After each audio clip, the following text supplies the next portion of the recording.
नमस्कार दोस्तों, मैं गौतम कुमार आपके अपने YouTube channel success class with Gautam sir में आपका स्वागत करते हैं। जैसा कि आप लोग बताए थे कि अब हम लगभग प्रतिदिन है कि एक दो वीडियो आप लोग के लिए लेकर आ रहे हैं ताकि आप लोग का लॉकडाउन में पढ़ाई बाधित ना हो। पहले भी लेकर आए थे लेकिन थोड़ी सी कुछ दिक्कत आ गई थी, उंगली थोड़ा कट गया था मिक्सी मशीन से, इस चलते मैं वीडियो बना नहीं रहा था। और दूसरी एक बड़ी खुशी की बात है कि इरफान सर का बर्थडे है, जिनकी वजह से ये पूरे सिस्टम ऑर्गेनाइजेशन ये चल रहा है। आज उस महापुरुष का बर्थडे है। इरफान सर आपको आज की जन्मदिन की बहुत सारी ढेर सारी शुभकामनाएं। और सारे ग्रुप में बच्चों ने भी काफ़ी इरफान सर को विश किया है ना। मैं इरफान सर की तरफ से सभी बच्चों को आज की का बहुत बहुत बधाई देता हूँ। ठीक है, तो चलिए आज का जो टॉपिक है वो टॉपिक है मुद्रास्फीति, है ना। मुद्रास्फीति से जो कि क्वेश्चन आते हैं और काफ़ी इंपॉर्टेंस है, जो आपका जो कि बिहार दरोगा और आपका जो कि 66वीं बीपीएससी और अदर कॉम्पिटिटिव एग्जाम में काफ़ी जो कि यूजफुल होगा। ठीक है, तो इसमें जो कि देखा जाए इसको कहते हैं मुद्रास्फीति, अंग्रेजी में इसे कहते हैं इन्फ्लेशन। ठीक है, तो इसे काफी देखिए ध्यान से समझने का और सुनने का प्रयास कीजिएगा। मैं काफी आपको सरल और आसान भाषा में बताने का प्रयास करूंगा, हालांकि ये बड़ी जटिल टॉपिक है। ठीक है, तो इसमें देखिए पहला है इसकी परिभाषा। अब ये परिभाषा है तो दो तरह का, एक समान परिभाषा और दूसरा है अर्थशास्त्र के अनुसार परिभाषा। एक समान परिभाषा, दूसरा अर्थशास्त्र के अनुसार परिभाषा। चाहे तो आप लोग स्क्रीनशॉट भी ले सकते हैं। ठीक है, चलिए ले लिए। तो अब देखिएगा समान परिभाषा एवं अर्थशास्त्र के अनुसार परिभाषा। तो समान परिभाषा ये कहता है कि महंगाई का बढ़ जाना मुद्रास्फीति कहलाता है। महंगाई का बढ़ जाना मुद्रास्फीति कहलाता है, लेकिन इकोनॉमिक्स में इसका थोड़ा व्यापक परिभाषा है ना। इसका व्यापक परिभाषा है, यानी मुद्रा की वैल्यू गिर जाना और वस्तु का वैल्यू बढ़ जाना। ये हो गया वस्तु और ये हो गया मुद्रा, तो इसकी ये दोनों बराबर में है, तो ये गिर जाएगा और ये ऊपर जाएगा, मतलब ऊपर चला जाएगा। ये नीचे चला जाएगा और ये ऊपर चला जाएगा। ये वाला जो मेरा राइट हैंड है वो आपका है कि मुद्रा है और लेफ्ट हैंड है जो आपका है कि वस्तु है। तो यानी वस्तु का वैल्यू बढ़ जाना और मुद्रा का वैल्यू गिर जाना कहलाता है मुद्रास्फीति। मुद्रास्फीति अंग्रेजी में इन्फ्लेशन। ठीक है, यानी इसको बोलचाल में और आसान से समझ सकते हैं कि टोकरी भर के रुपया ले जाना और धोकड़ी भर के सामान लाना। टोकरी भर के रुपया ले जाना और धोकड़ी भर के सामान लाना। ठीक है, समझ गए होंगे परिभाषा।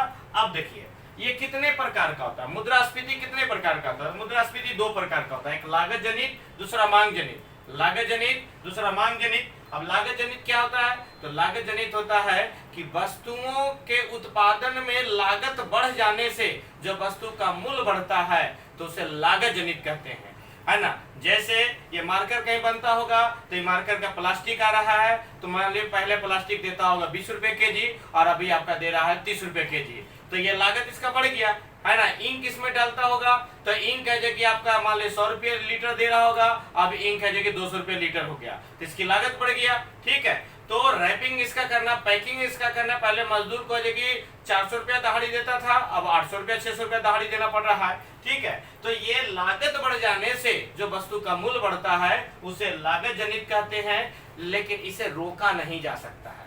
लागत जनित मुद्रास्फीति को रोका नहीं जा सकता है। दूसरा है मांग जनित। मांग जनित, जब मार्केट में पैसा ज्यादा आ जाता है, आपके पास बहुत ज्यादा पैसा आ गया, है ना, तो आप उजुल फुजुल वस्तुओं को खरीदना शुरू कर देंगे। उजुल फुजुल वस्तु खरीदना शुरू कर देंगे, झूठ मूठ का मार्केट में डिमांड बढ़ा देंगे, और जब वस्तु का डिमांड बढ़ता है तो मूल्य उसका क्या होता है, बढ़ जाता है। जब वस्तु का मांग बढ़ेगा तो उसका रेट भी क्या होगा, बढ़ जाएगा। ठीक है, तो इसी को कहते हैं मांग जनित मुद्रास्फीति, और मांग जनित मुद्रास्फीति को कम किया जा सकता है।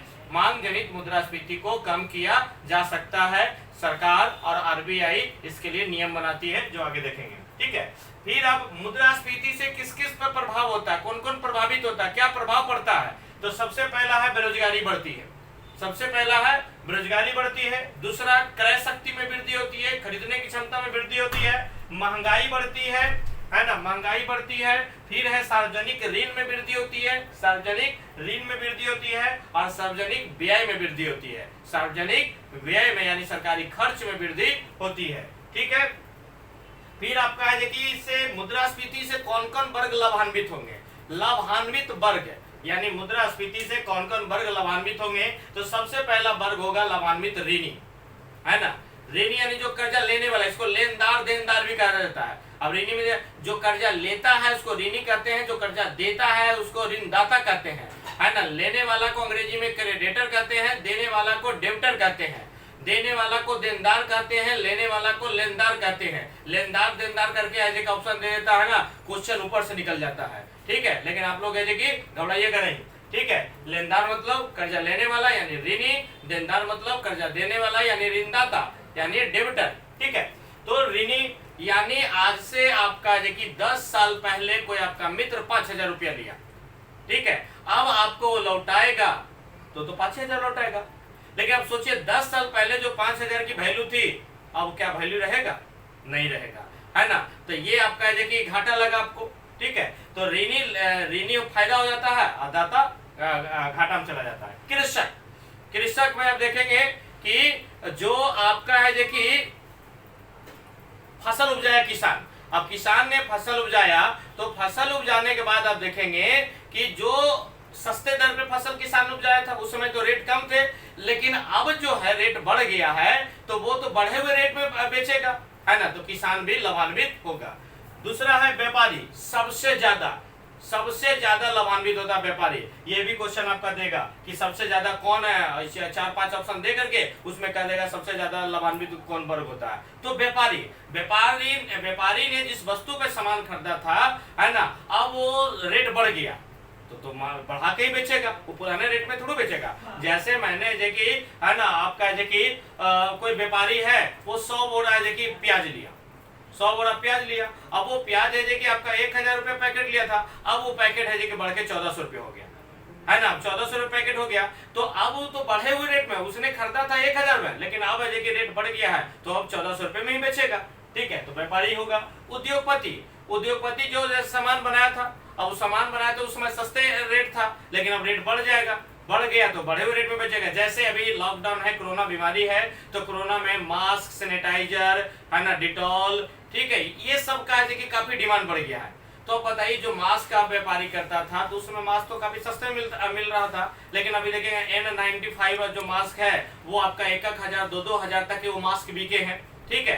तो व्यापारी को उत्पादक जो मास्क बना रहे थे उसको काफी लाभ हुआ, ठीक है। तो उद्योगपति को भी लाभ होगा। सैनिटाइजर जो बना रहा था उसको भी लाभ होगा, है ना। वो आपका ऑक्सीजन जो बना रहा था, है ना, जो आपका कृत्रिम ऑक्सीजन बिक रहा है, अभी बहुत सभी हॉस्पिटल में लगभग आपका है कि ऑक्सीजन खत्म हो गए हैं, ठीक है। तो अब क्या कर रहे हैं, जो बुद्धिजीवी वर्ग है वो ऑक्सीजन का सिलेंडर छोटा वाला 10 केजी 5 केजी वाला खरीद के अपने घर में रख रहा है, ताकि ये देखिए वो सांस लेने में दिक्कत हो तो उससे को लगा करके अपने परिजन को सुरक्षित रख सकता है, ठीक है। क्योंकि अस्पताल में तो ऑक्सीजन की बहुत कमी है, ठीक है। तो उद्योगपति। निर्यातक देश जो निर्यात कर रहा है, जो बराबर दूसरे देशों को निर्यात कर रहा है, उसको क्या होगा, लाभ होगा, ठीक है। अब उत्पादक वर्ग यानी जितने भी देश के अंतर्गत में उत्पादक वर्ग है सबको लाभ होगा, ठीक है।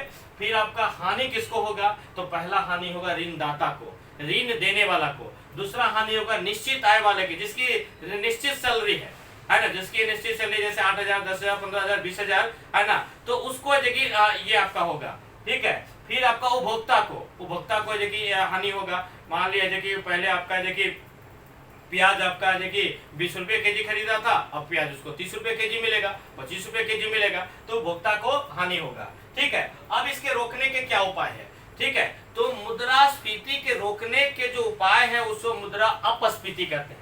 मुद्रास्फीति रोकने के जो उपाय है उसे कहते हैं मुद्रा अपस्फीति, ठीक है। अब मुद्रा को अस्फीति को कैसे रोका जा सकता है, यानी महंगाई को कैसे रोका जा सकता है, तो सबसे पहले मार्केट में तरलता को कम कर देना। तरलता मतलब मार्केट में जो पैसा है, अप्रत्याशी जो पैसा सबके पास आ गया है, वो पैसा को आप कह देखिए कम कर लेना, मार्केट से पैसा को उठा लेना। अब मार्केट से पैसा कैसे उठाएगा, तो अब क्या करेगी, RBI ब्याज बढ़ा देगी, इंटरेस्ट बढ़ा देगी। जैसे जमा करने पर आपका अभी 4% मिल रहा है तो अब कहेंगे 10% देंगे, है ना, 10% आपको देखिए जमा करने पे देंगे। जो आपका FD है देखिए 8 साल में पूरा हो रहा था, दुगना हो रहा था, अब आपका फिक्स डिपॉजिट आपका 4 साल में पूरा कर देंगे। तो जब ब्याज ज्यादा मिलने लगेगा तो सब लोग अपना पैसा क्या करेगा, बैंक में जमा करेगा, और बैंक आपका देखिए RBI में जमा कर देगा, तो मार्केट से पैसा क्या हो जाएगा, टना जाएगा, है ना, वो खींचा जाएगा। तो जब मार्केट में पैसा नहीं रहेगा तो लोगों की क्रय शक्ति कम हो जाएगी, क्रय शक्ति कम होगी तो मांग कमेगा, मांग कमेगा तो आपका देखिए रेट कम जाएगा, है ना। तो ये आपका चीजें है, ठीक है। फिर इसके बाद आपका देखिए देखेंगे मौद्रिक मतलब है देखिए कठोर मौद्रिक नीति जारी करके। आप देखिएगा नीति दो प्रकार का होता है, एक मौद्रिक नीति और एक राजकोषीय नीति। मौद्रिक नीति एक राजकोषीय नीति, या मौद्रिक नीति को अंग्रेजी में कहते हैं मॉनेटरी पॉलिसी। मौद्रिक नीति को अंग्रेजी में कहते हैं मॉनेटरी पॉलिसी, ठीक है। मॉनेटरी पॉलिसी में आप देखेंगे कि ये आरबीआई बनाती है और राजकोषीय नीति भारत सरकार बनाती है, राजकोषीय नीति भारत सरकार बनाती है, ठीक है। अब इसमें आप देखेंगे कि फिर इसके बाद है देखिए आरबीआई मौद्रिक नीति लाएगी, कठोर मौद्रिक नीति। तीसरा काम है देखिए सरकार क्या करेगी, काले धन को निकालने का काम करेगी, है ना, काले धन। अब काले धन क्या है, तो काले धन जिस पैसा संपत्ति के बारे में सरकार को जानकारी नहीं है, सरकार के संज्ञान में नहीं है, यानी जिसका कर नहीं चुकाया गया है, वो काला धन है। जिस संपत्ति के लिए कर नहीं चुकाया गया है वो काला धन है, ठीक है। तो ये काले धन पे नकेल करके सरकार क्या करेगी, काले धन को है कि वो छापा मार करके अपने पास लाने का प्रयास करेगी। मार्केट में पैसा कमेगा, तरलता कमेगा तो महंगाई अपने आप रुक जाएगा, ठीक है। तो ये आपका है कि मुद्रास्फीति यानी इन्फ्लेशन हुआ, ठीक है। तो फिर मिलते हैं अगले वीडियो में, तब तक के लिए नमस्कार, जय हिंद, जय भारत।